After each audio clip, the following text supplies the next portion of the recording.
kesampingan rasa marah dan kekesalan aku.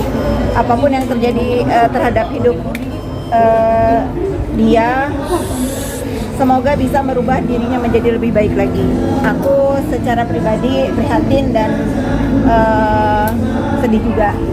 Kan Kavi sempat ngomong juga tuh jangan bandingkan, nanti hukuman bisa bertambah, pada akhirnya terjadi juga gimana? Ya, karena bukan aku sendiri yang mempunyai statement seperti itu. Kan pakar-pakar hukum juga mengutarakan hal yang sama. Apa yang divonis di, sebetulnya aku males nih ya komennya. Tapi kalau kalian nggak aku komentarin, dikejar terus nih akunya. Sebetulnya apa yang sudah divonis di Jaksel itu menurut aku itu udah terbaik ya.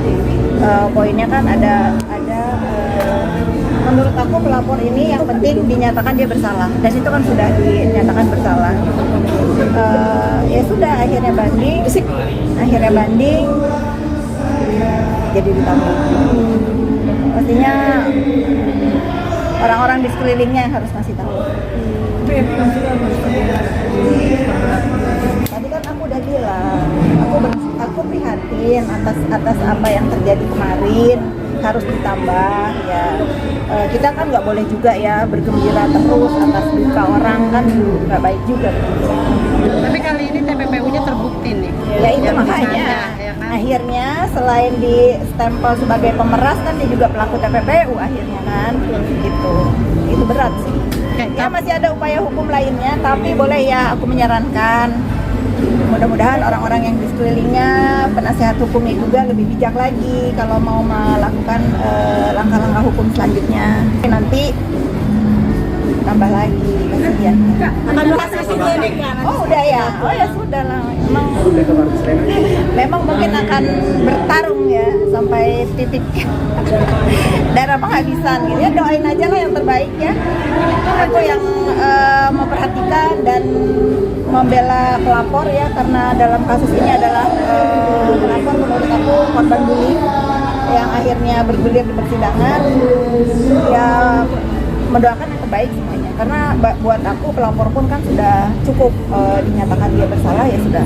Tapi 6 tahun atas apa yang sudah diperbuat, merasa segala macam, tapi nanti gimana? Kita tidak tahu doa siapa yang didengar. Kita juga tidak tahu kita berbuat jahat terhadap orang lain itu balasannya dari mana. Kita tidak tahu juga kapan kita terjatuh. Apapun yang terjadi hari ini terhadap saudari NM, semoga menjadi pelajaran yang sangat berarti. Berikan hidayah, besok-besok dijaga sikap dan ucapan dan janji. Kavi tadi. Nah ini rangkaiannya kan terhadap kekisruhan skincare ya. Kekisruhan skincare, saling serang, black campaign dan lain-lain, yang akhirnya nggak lucu lagi. Menjadikan laporan, saling lapor, sudah ada yang terpenjara juga ya, karena nama aku disebut oleh salah satu saksi atas laporan MUHS. Mau nggak mau aku dipanggil untuk dimintai keterangan juga sebagai saksi.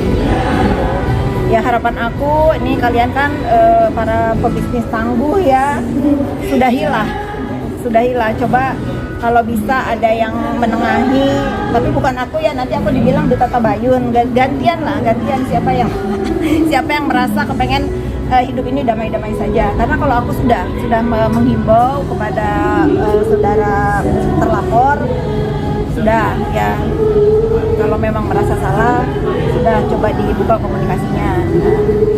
Kunci aku nggak ngomong di sini lah, saksi kunci. Kalian lah media saksi kunci. Soalnya kasusnya lagi-lagi skincare ya yang di Bandung kemarin ini kan? Bukan, ya mungkin kaitannya dengan itu, tapi ada yang dilaporkan kalau nggak salah ITE. Kan kehadiran Kak Fitri kesana kan dikarenakan disebutnya nama Kak Fitri oleh Sazega saat itu ya? Ya. Nah, ini kaitannya seperti apa sih sebenarnya hubungannya? Pokoknya gini ya, di mana aku berdiri, di situ aku merasa dia benar. Yang aku bela pasti aku merasa dia yang benar.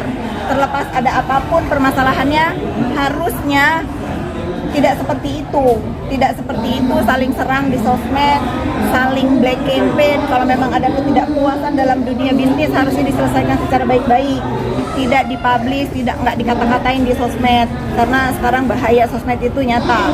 Orang dengan ucapannya bisa terjatuh, udah banyak contoh, udah banyak korban. Nah ini yang aku maksud, terlepas dari kesalahan apapun, kalau aku udah berdiri di salah satu pihak berarti aku merasa dialah yang benar. Ya. Biarlah itu menjadi keyakinan aku, kalian mau komplain terserah, tapi aku merasa aku berdiri selalu membela dia yang benar, apapun masalahnya, karena ini udah jadi laporan polisi.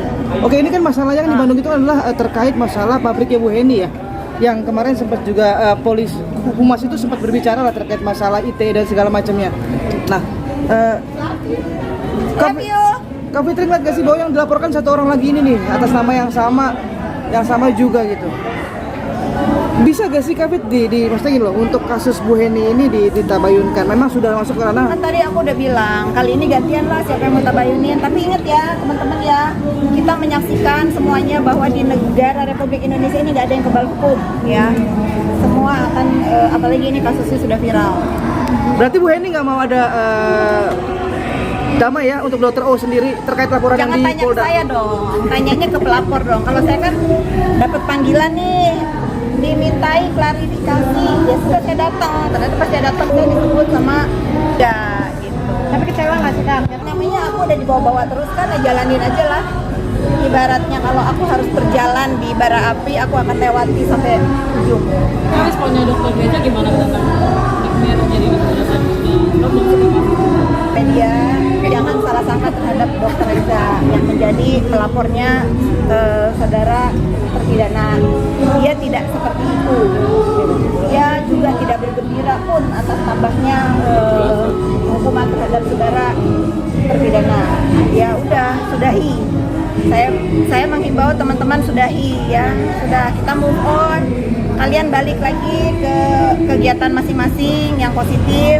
Apapun yang terjadi di dunia maya ini jadi contoh ya. Carilah rezeki yang halal. Gak boleh ngacem-ngacem di sosmed. Jangan jadi contoh ya. Kebetulan nggak dokter Geja mau minta 4 miliar untuk uang 4 miliar gitu. Buat Dokter Reza itu uang kecil ya. Uang kecil ya. Kalau terpidana ngomong itu uang kecil, apalagi buat dia ya. Itu uang kecil banget. Ya bukan itu poinnya. Poinnya adalah dia merasa diganggu aja awalnya, ya, diganggu, dihancurkan kredibilitasnya, ya seperti yang udah kita ingin. Inara dan pernah sharing-sharing juga. Saya tidak pernah mau membela pelakor, dah titik. Yuk.